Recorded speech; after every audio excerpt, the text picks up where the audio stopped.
नमस्कार दोस्तों, Saumya education YouTube channel में आप सभी का स्वागत है। साथियों, आज के वीडियो में हम पढ़ेंगे कक्षा 10वीं विज्ञान अध्याय 17 दैनिक जीवन में रसायन। हमारे दैनिक जीवन में रसायन कितना महत्वपूर्ण है, कहाँ पे यूज होता है, कैसे यूज करते हैं, इन सब के बारे में इस चैप्टर में हम पढ़ेंगे। तो वीडियो शुरू करने से पहले आप अपना पुस्तक और नोटबुक, किताब, कॉपी जो भी अपने पास है उसको ओपन रखेंगे और जो भी आपको इम्पोर्टेंट चीज़ लगता है उसको नोट करते जाएंगे और इसको समझने का प्रयास करेंगे। तो चलिए शुरू करते हैं।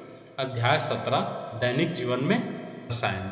हमारे जीवन में रसायन का कैसे महत्व है, कैसे यूज करते हैं, इस चैप्टर में पढ़ेंगे। दैनिक जीवन में हम बहुत से रासायनिक यौगिकों का उपयोग करते हैं। ठीक, दैनिक जीवन में हम बहुत से रासायनिक यौगिकों का उपयोग करते हैं, जैसे नमक, शक्कर, पानी, साबुन आदि। नमक, शक्कर, पानी, साबुन क्या है? रासायनिक यौगिक है जिसका हम लोग दैनिक जीवन में उपयोग करते हैं। जहाँ एक ओर जल के बिना जीवन संभव नहीं है, वहीं दूसरी ओर नमक तथा शक्कर के बिना भोजन के स्वाद की कल्पना नहीं की जा सकती। ठीक, जहाँ एक और जल के बिना जीवन संभव नहीं है, यदि हमको जल नहीं मिले तो हमारा जीवन संभव ही नहीं है, कुछ दिनों बाद हम खत्म हो जाएंगे। उसी तरह नमक और शक्कर के बिना स्वाद की कल्पना भी नहीं की जा सकती। ठीक, कुछ महत्वपूर्ण अकार्बनिक रसायन जैसे खाने का सोडा, बेकिंग पाउडर आदि, जिनका उपयोग हम बेकरी उद्योग तथा अन्य खाद्य सामग्रियों में करते हैं। ठीक, ये अकार्बनिक रसायन कौन कौन सा है? खाने का सोडा, बेकिंग पाउडर। इसका उपयोग हम कहाँ करते हैं? बेकरी उद्योग और अन्य खाद्य सामग्रियों में। ठीक है, घर में भी खाने का सोडा होता है, उसका उपयोग करके क्या करते हैं? स्पंजी बनाते हैं, फुलाते हैं। ठीक है, बेकरी उद्योग वाले उसको खमीर में, ब्रेड में, केक में, सभी में मिला करके उसको स्पंजी बनाते हैं। विरंजक चूर्ण, इसको ब्लीचिंग पाउडर भी कहा जाता है, ब्लीचिंग पाउडर ही विरंजक चूर्ण होता है, द्वारा रोगाणु रहित जल प्राप्त करते हैं। ठीक है, विरंजक चूर्ण द्वारा रोगाणु रहित जल प्राप्त करते हैं। सीमेंट, कांच, प्लास्टर ऑफ पेरिस आदि भवन निर्माण में उपयोग है। ठीक है, सीमेंट, कांच, प्लास्टर ऑफ पेरिस का उपयोग भवन निर्माण में होता है। इस अध्याय में हम कुछ ऐसे ही महत्वपूर्ण रासायनिक पदार्थों के बारे में अध्ययन करेंगे। सबसे पहला है 17.1 जल। ठीक, वाटर। पहला टॉपिक क्या है अपना? वाटर। पृथ्वी के लगभग 3/4 भाग पर जल है, जो समुद्र, नदी और झीलों में फैला हुआ है। पृथ्वी के लगभग कितने भाग पर जल है? 3/4 भाग पर जल है, जो समुद्र, झील, नदी, तालाब इत्यादि में फैला हुआ है।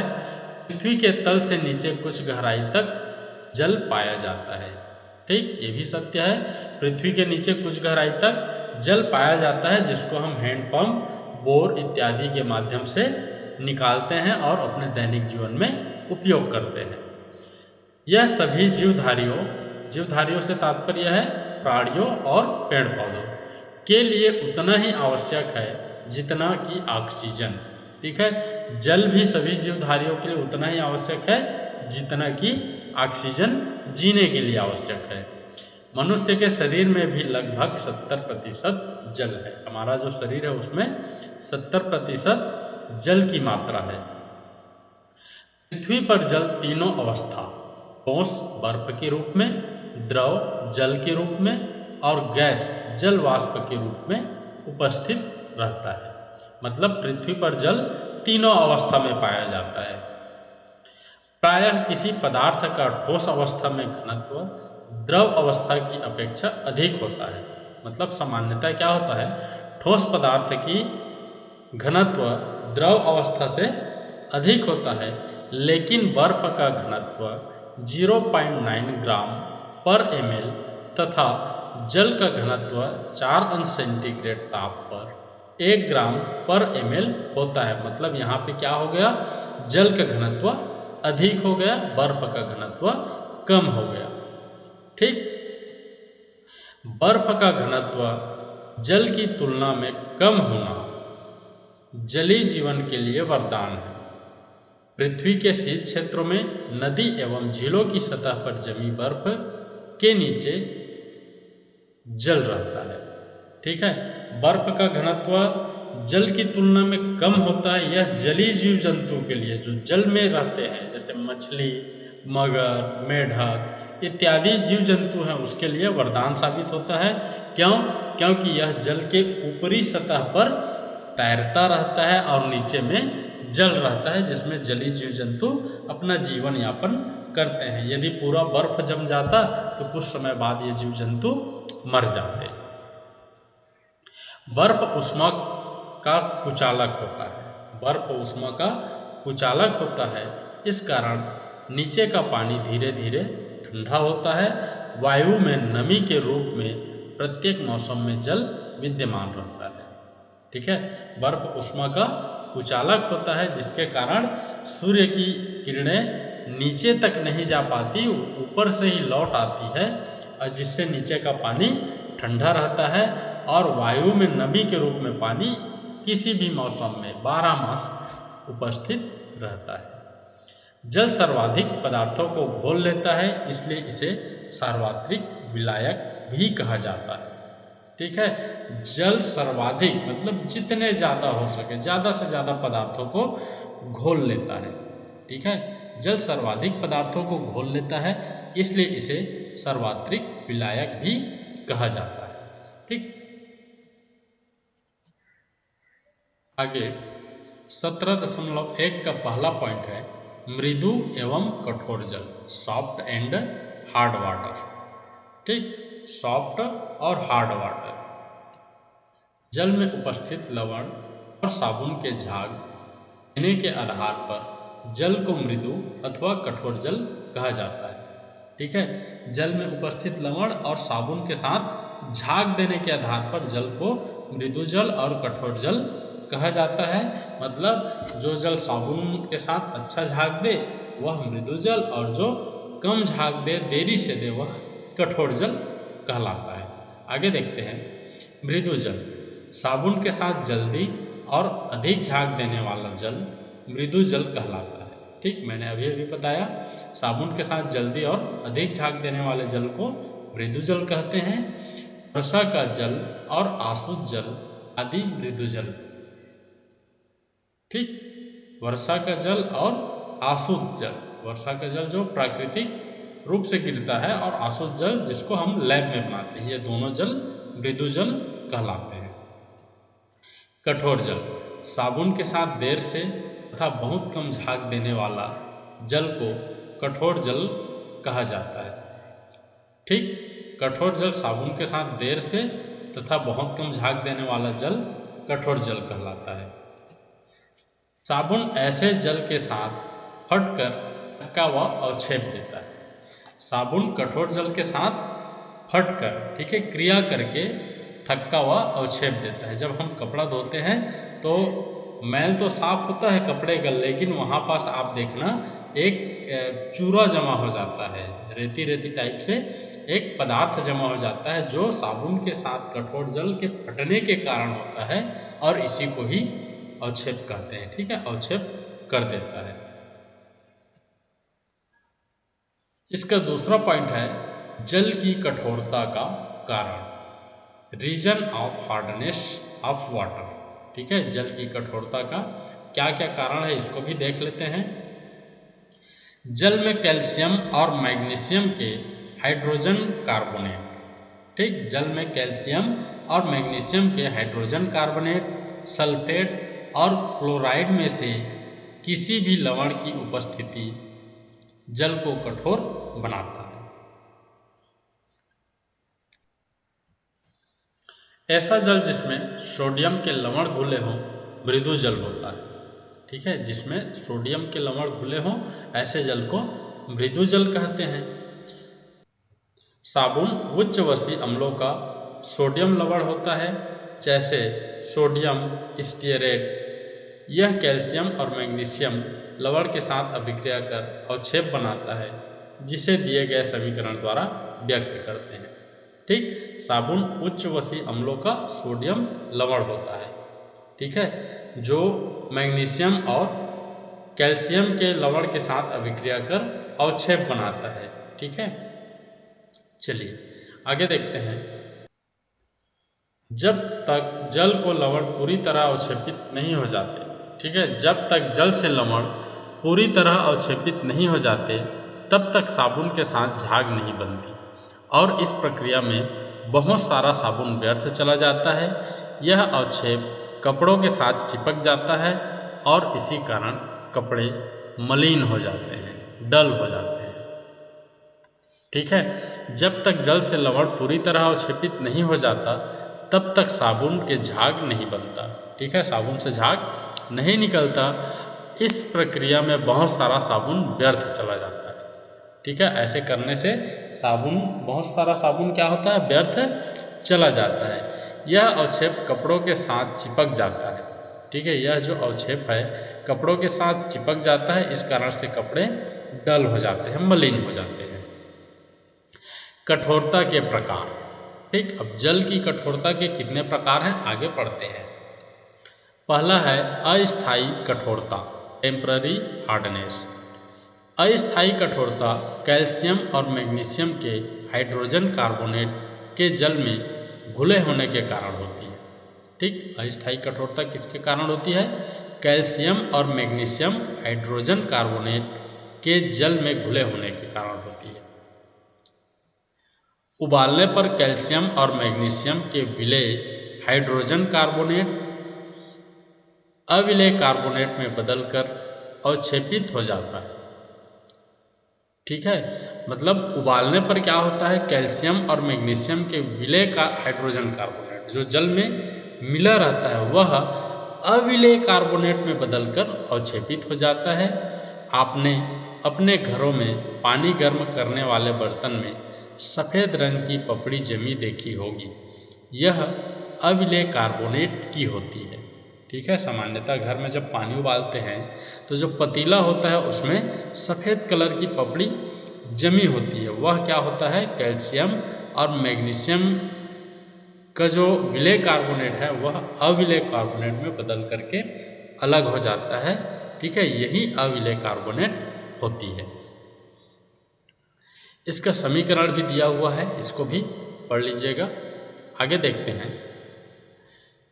यदि जल की कठोरता मैग्नीशियम हाइड्रोजन कार्बोनेट के कारण हो तो जल को उबालने पर क्या होगा, ठीक। इसको आपको अभी मैंने समझाया है, इसको आपको अपने से बताना है, नहीं समझ में आएगा तो पूछना। मैं जब इसका प्रश्न उत्तर होगा, क्वेश्चन आंसर जब अपन इसको प्रोवाइड करेंगे तब इसका भी आंसर मैं बता दूँगा। क्या आप होने वाली अभिक्रिया को समीकरण के रूप में लिख सकते हैं, ठीक है। तो आप अपने से बनाइए, अगर कुछ डाउट होता है तो मुझे कमेंट बॉक्स पर ज़रूर पूछिए। अस्थायी कठोरता को चूने की पानी की निश्चित मात्रा मिला करके भी दूर किया जा सकता है। जो अस्थायी कठोरता होता है जल की, उसको चूने की पानी की निश्चित मात्रा मिलाकर, न ज़्यादा न कम, एक उसका जो रेशियो होता है उसमें मिलाकर भी दूर किया जा सकता है। देखिए यहाँ पे समीकरण दिया हुआ है, इसको आप नोट कर लेंगे, पढ़ लेंगे। स्थायी कठोरता, स्थायी कठोरता कैल्शियम और मैग्नीशियम के क्लोराइड और सल्फेट लवण के जल में घुले होने के कारण होती है, ठीक है। वहाँ पे क्या है, हाइड्रोजन कार्बोनेट, ठीक है, कैल्शियम और मैग्नीशियम के हाइड्रोजन कार्बोनेट। लेकिन यहाँ पर क्या है, स्थायी कठोरता में कैल्शियम और मैग्नीशियम के क्लोराइड और सल्फेट लवण के जल में घुले होने के कारण होती है, जिसे उबालने या चूने की पानी के द्वारा दूर नहीं किया जा सकता, ठीक है। स्थायी कठोरता को उबालने या चूने की पानी के द्वारा दूर नहीं किया जा सकता। चलो आगे देखते हैं। कठोर जल के मृदुकरण की आधुनिक विधियां। कठोर जल जिसमें अधिक मात्रा में लवण पाए जाते हैं का मृदुकरण आमतौर पर दो विधियों द्वारा किया जाता है, जिसमें एक विधि विपरीत परासरण विधि है। अब विपरीत परासरण जिसको आरओ बोलते हैं, ठीक है। अब यह विधि क्या होता है देखते हैं। आप जानते हैं कि जब दो विलयनों के बीच एक अर्धपारगम्य झिल्ली लगा दी जाती है तब तनु विलयन से विलायक के अणु अर्धपारगम्य झिल्ली से सांद्र विलयन की ओर प्रवाहित होते हैं। यह प्रक्रिया परासरण कहलाती है। ठीक, जब दो विलयन के बीच में अर्धपारगम्य झिल्ली लगा देते हैं तो तनु विलायक के अणु, ठीक है, तो तनु विलयन से विलायक के अणु अर्धपारगम्य झिल्ली से सांद्र विलयन की ओर प्रवाहित होते हैं। इस प्रक्रिया को परासरण कहते हैं। लेकिन विपरीत परासरण में उच्च दाब का उपयोग कर सांद्र विलयन कठोर जल से पानी के अणुओं को अर्धपारगम्य झिल्ली से पार कराया जाता है, जिससे झिल्ली के दूसरी ओर हमें शुद्ध जल प्राप्त हो सके। ठीक है, इसके विपरीत करने पर क्या होता है, शुद्ध जल प्राप्त होता है। तो ये परासरण की विधि में उल्टा करते हैं। ठीक है ना, मतलब सामान्य तौर पर क्या होता है, तनु विलयन के विलायक के अणु, ठीक है, अर्धपारगम्य झिल्ली से सांद्र विलयन की ओर प्रवाहित होते हैं, लेकिन इसको उल्टा करते हैं। कठोर जल के पानी के अणुओं को अर्धपारगम्य झिल्ली से पार कराया जाता है ताकि पार होने के बाद हमें शुद्ध जल प्राप्त हो सके। इस प्रकार अर्धपारगम्य झिल्ली का उपयोग कर कठोर जल के लवण के अणुओं को पृथक किया जाता है। हालांकि इस विधि में अधिक मात्रा में पानी व्यर्थ हो जाता है। ठीक है, इस विधि में अधिक मात्रा में पानी व्यर्थ हो जाता है। दूसरी विधि में कठोर जल के आयन विनिमय रेजिन का, ठीक है, दूसरी विधि में कठोर जल को आयन विनिमय रेजिन का उपयोग कर मृदु किया जाता है। इस प्रक्रिया में सोडियम आयन युक्त रेजिन, जिसे रंध्र युक्त पदार्थ कहते हैं, के उपयोग द्वारा कठोर जल को छाना जाता है। ठीक है ना, रंध्र युक्त पदार्थ का उपयोग कर कठोर जल को छाना जाता है। उस रंध्र युक्त पदार्थ में सोडियम आयन युक्त रेजिन उपस्थित रहता है। जब कठोर जल रेजिन से गुजरता है तो जल में उपस्थित कैल्शियम और मैग्नीशियम आयनों का विनिमय रेजिन के सोडियम आयनों के साथ हो जाता है। अतः प्राप्त जल कैल्शियम और मैग्नीशियम आयनों से रहित होकर मृदु जल हो जाता है। ठीक, जब रेजिन से जल को गुजारा जाता है कठोर जल को, तो कैल्शियम और मैग्नीशियम के आयन विनिमय रेजिन के सोडियम आयनों के साथ हो जाता है। ठीक है, और जो जल प्राप्त होता है वह मृदु जल हो जाता है। इस प्रक्रिया में सोडियम आयन की मात्रा कम होने पर समय समय पर रेजिन को बदलने की आवश्यकता पड़ती है। यदि सोडियम आयन की मात्रा कम हो जाती है, जो रंध्रयुक्त पदार्थ है उसमें, तो उसको बदलना पड़ता है। आगे देखते हैं पीने योग्य पानी। पीने योग्य पानी कैसा होना चाहिए, इसके बारे में भी थोड़ा सा देख लेते हैं। पीने का जल स्वच्छ, रंगहीन, गंधहीन और रोगाणु रहित होना चाहिए।